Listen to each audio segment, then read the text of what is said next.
Ооба атгандар ак көйнөк жок бүгүн.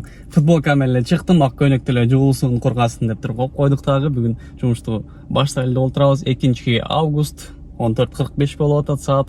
Линияга чыктык иншалла. Бисмиллахиррахманиррахим.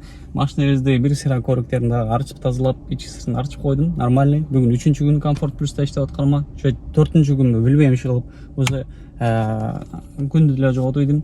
Өзүм үчүн 2 суу алып алдым. Калган бүт жакшы, кондер акырын четко ясно жанып турат, өзүмө көздөй. Так, эме боюнча туугандар. Таксопарк издеп аткан болсоңуздар, Атаман таксопаркын сиздерге сунуштап кетем. Бул парктын комиссиясы 2,5%, акчаңыздар 24 четиге моментально эч кандай чектөөсү жок, чечип алсаңыздар болот. Таксиге тиешелүү полный пакет документтер жасалат. Жаңыдан чыгып аткан бир туугандарыбыз үчүн 2 саатка жардам берилет. Россиянын бардык аймактарына кошулуп иштесеңиздер болот. Доставка, грузовой, курьер алар деле бар. Ситимоби менен жана Яндекске улап беришет. Анан таксопарк ар бир ай сайын акчалай кызыктуу розыгрыш уюштуруп турат. Төмөндөгү телефон номерлерге чалып, Аким Кежи YouTube каналынан менен Гүл жигиттер менен деп кошулуп аман-эсен жумушту кылып жүрөңүздөр. Биз жумушту баштайлы. Негизи бул К+га чыккандан бери эмнени байкадым десем болот. Заказга да бир заказ менен экинчи заказдын ортосундагы интервал экономдогудай 1-2 мүнөтчө болбосо биринин артынан бири тарс заказын бүтүрүп эле берип салып эмес. 1 сааттагы турган күндөрүм болуп атты. Күндөрүм эмес, турган моменттерим болуп атты. Центрге кирип алаттым, балким центрде күндүзү делать нечего, башка четакке чыгыш керекпи билбейм, иш кылып центрде ошондой өткөн күндөрүм болду Кремльдин айланасындачы. Поэтому буга чейин бир шортс кыскача видеоролик киргиздим. Ушул видеодон да суранып кетейин, өзүңүздөрдүн оюңуздарды, кеңешиңиздерди жазып кетиңиздер комментарийге. К+, комфорт плюсту Москванын ичинде иштеп атканда только К+ менен иштеш керекпи? Же комфортту да кошуп жандырып алыш керекпи? Анан Москвадан бир 90-100 км чыгып кеткенде, 50-60-70 км чыгып кеткенде эконом жандырып кирип келген туура эмеспи? Мынакей дагы активностьтун 4кө чыгып кетет дейт.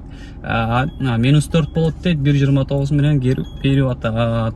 Сходнинский метродон берип атат.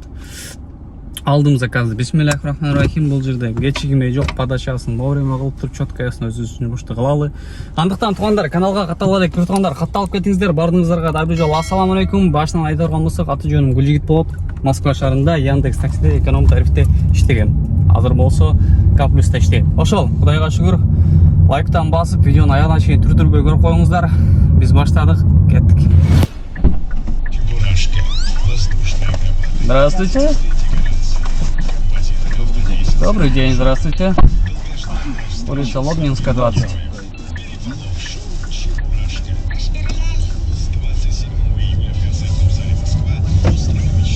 Пожалуйста. Ага, все. Всего доброго вам. До свидания. Көйнөгүңдү чечип турган, бизди уят кылба деген комментарийлерди окудум кечээки видеонун астындачы. Туугандар, дагы бир жолу эскертип айтып кетейин, комментарийде көпчүлүгүнө жооп берип аткам, но видеодо өзүнчө кылып айтып кетейин. Мага эмне по кайфу болсо, мен ошону кийем. Бул жерде мен бирөөнү заставлять этип аткан жерим жок, же эмнетип аткан жерим жок. Ар ким өзүнө каалаган, өзүнө удобный, өзүнө жаккан нерсени кийет. Ошол. Пожалуйста. 29 минутада келдик. К+ менен 513 рубль оплата по карте. Кийинки заказ. Каяктан дейт? Ой. Третье кольцо жахан дейт го, третье кольцо. Оказывается, Мариот Хомо жерден кичинекей мына подъемчик бар турбайбы, специальный подъезд. Ал жерге кирип кетиптирмин мына. 20 сантиметр ойда бар жерде возвышенность.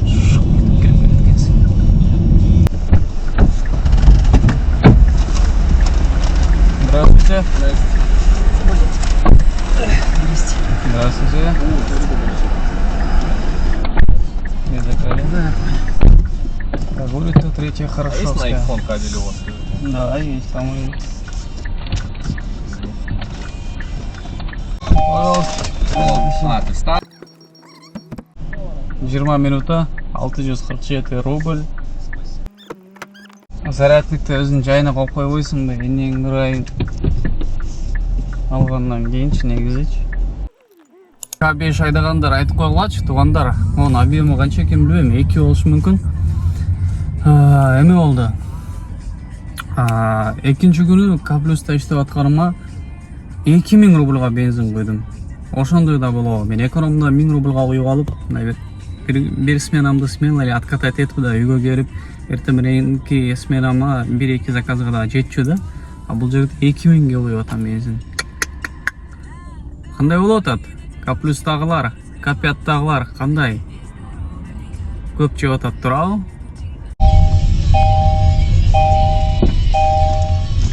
Пожалуйста. Всего доброго вам. До свидания.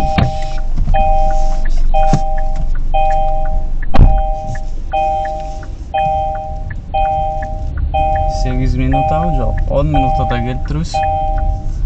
10 минутада келип турбуз.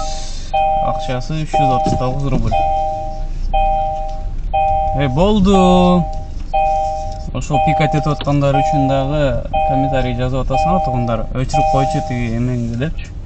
Кычылдатпай, тыйкылдатпай депчи. Мен ременим постоянно эле салынып турат. Бул пассажир поездка аз калганда тароо ремени таш чечкенде ошол пикать эте берет, ал түшүп чыгып кеткенчечи. Ошондой. Всего доброго. До свидания.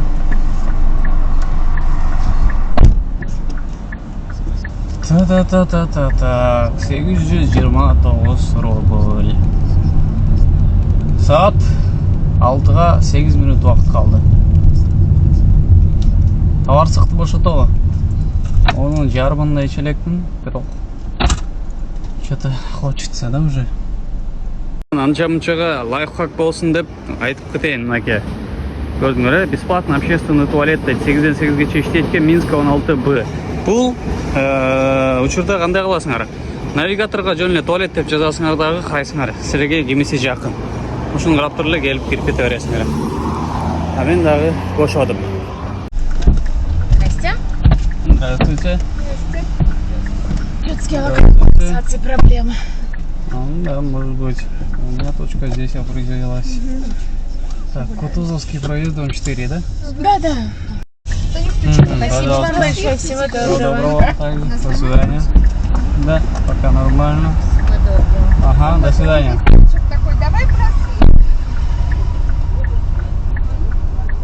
Он 4 минута, 444 рубль. Так, да, бир заказ принимать эткен болчум, ошого баралы, каяктан дейт. Кеттик. Силер тааныган жокмун, ким экендикиңер? Давай, посвечу. Здравствуйте. Здравствуйте. Улица Вавилова, дом 15. Да, все верно. Пожалуйста. Спасибо. Ага, всего доброго вам. Бра, у тебя есть вода, доктор? Сам, да.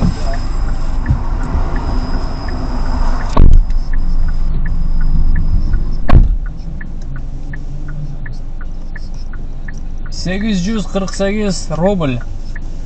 Зарядникти алып иштеткен экен, кайра ордуна сайып коюп оптур, но ничего. И коликти түздөп коебуз. Здравствуйте. Здравствуйте. Улица Таллинская.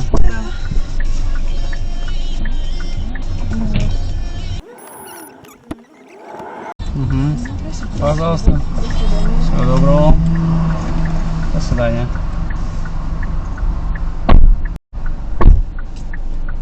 55 минутада келдим.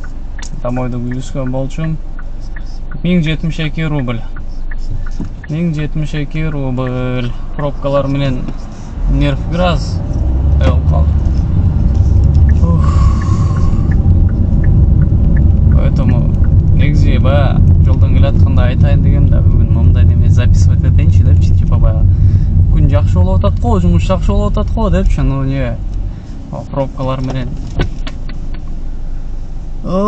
Самый пик 5, 6, 7, 8 ушул учурлардачы эсип койду каттак. Вот так вот. Үйгө киребиз азыр. Домойду үйгүскөм дебедим. Үйгө кирип тамак ичип чыгып антабыз.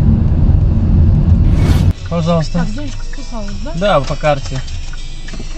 Ага, всего доброго вам. До свидания. Тамақ ішіп шыққандан кейін К+ менен биринчи заказым 15 минутта уақыт кетирбиз, 505 рубль. Улица 1 Леонова. Пожалуйста. Спасибо. Так, 23 минутада келдик. Дароо кондерди өчүрөбүз дагы. 747 рубль. Артқа чыгабыз, айнектерди ачабыз. Негизи ар бир заказдан кийин, ар бир пассажирдан кийин айнектерди ачып, салонду бир шамалдатып, эметкенди адатка айландырып алдым. Жакшы нерсе экен. Өзүмө жакты. Поэтому это у меня теперь привычка. Люблю кофе дегенде эле да. Бир долгий поездка заказ алдым, тугандар. Сигнальный проездден Новоснегиревский дейт. Село не дейт? Рождествено. Бул Истра жака да, Скатка жакын. Бул жерден алсак 49 километрден 58 минута дейт. Анан келдим да, бул чыкканча Яндекстен көрдүм кандай болот экен депчи. Көрсөм, эконом 2300 экен, комфорт 2319, комфорт плюс 2436 рубль. Экономдон комфортко 136 рубль. 133 рубль разница болуп. Ашыкча. Уят эле го дейм. Эч канча деле разница бир. Вау деп сүйүнүп турган деле бир разница жок экен да. Билбейм, аз булганча болот, көрөбүз. Здравствуйте. Готов, едем. Поехали, да? Поехали, да. Че, комфорт плюс, да? Да. Все можно тут это. Что можно делать? Здесь? Песни петь можно? Песни петь можно, да. Село Рождественно, да? Да, по В сторону Истры, да? Да, да. Так, поехали. Что отличает комфорт от комфорт плюс? Комфорт от комфорт плюса, да? Да. Отличает, наверное, машина. То, что машина лучше, чем комфорт или эконом. И водитель нормальный.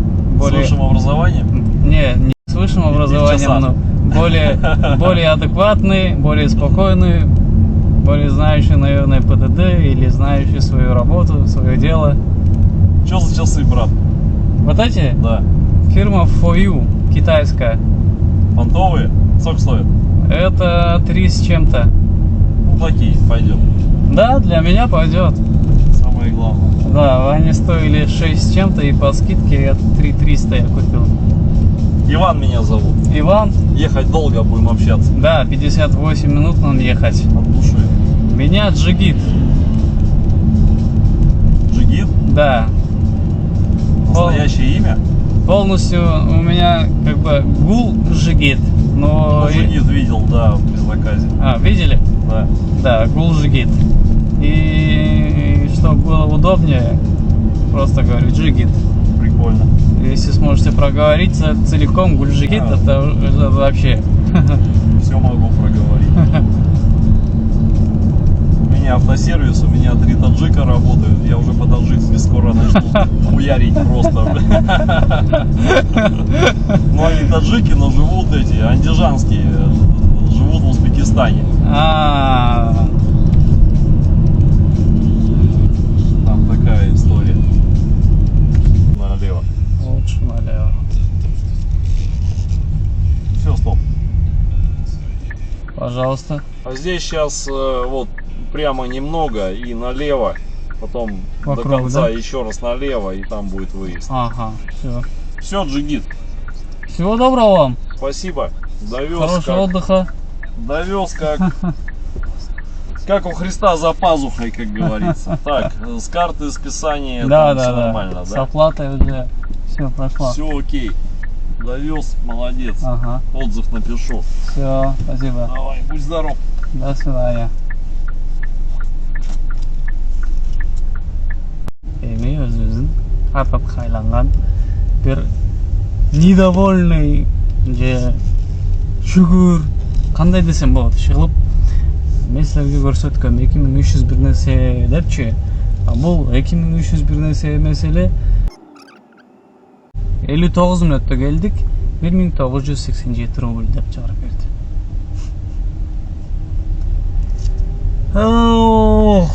Бул экономдун эле пассажир экен. Экономить этип, ол жерден күнүгө ошол жерге жумушка 1,5 саатта ар кайсы пересадкалар менен электричка менен барып, электричка менен келип ошентип эле жүргөн адам просто буга контора жумуштан корпоративный кылып чыгарып беришкен экен. Комфорт плюстучу. Вот. А так общениясы, жүргөн турганы, эмелери экономдогу эле пассажирдай эле да. Анан көздүн диалогубуз, общениябыз экономдо жана комфорттуу иштеп жүргөн мен таксист коллегаларым, кесиптештерим, ага-инилерге катуу тийбесин. Мен ушул комфорт плюс экономдон кандай айырмасы бар өзүм толук билбейм. Ошон үчүн бул ошондой суроо бергенде башым катып калбады дагы. И өзүмдүн автомате мындай темадан выкручиваться этип чыгып кетейин деп эле ошол сөздөрдү айтып деп кете бердим. На самом деле да отуруп алып бир изучать этип эметишим керек экен. Эмнеси менен айырмаланат жана эмне деп жооп берсем туура болот жана эч кимдин капа кылбай, эч кимди кемсинтпей жооп бергендей болом депчи изучать этиш керек экен. Ошол, а так без обид. Бул жерден аз домойду күйгүзөбүз. Канча болот? Жарым саатта жетет экенбиз. 23 километр комфорт плюс менен заказ бербейби көрөбүз. Буга чейинки видеодо алыска чыгып кеткенде эконом жандырып алып жок дегенде пустой арбай пассажир менен барайын деп эконом жандырып бир пассажирди алып аны менен моомтип барып ал жак бир жак кылганча айттым лучше жандырбай эле коюш керек экен, пустой барган эле жакшыраак экен депчи. Вот ошол эконом жандырбайбыз, только комфорт плюс менен барабыз. Заказ берсе берет, бербесе жок.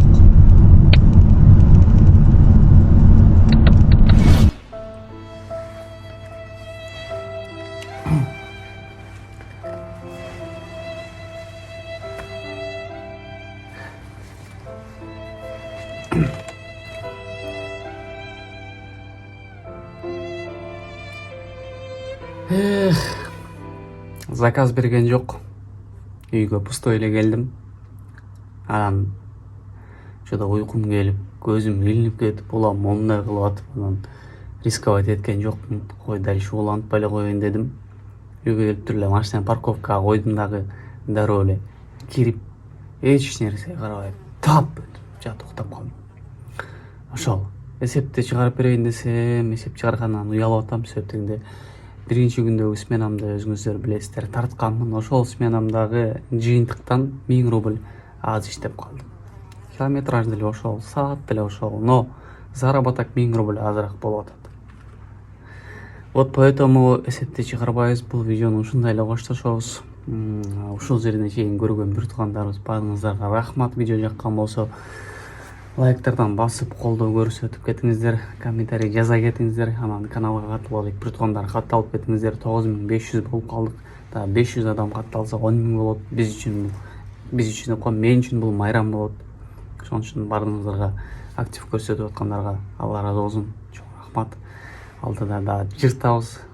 Буюрса жакшы контенттерди кылабыз. Ошол бул ролик менен аягына келип жетти. Коштошом сиздер менен кийинки чыгарылыштардан көрүшкөнчө баарыңыздарга ассаламу алейкум.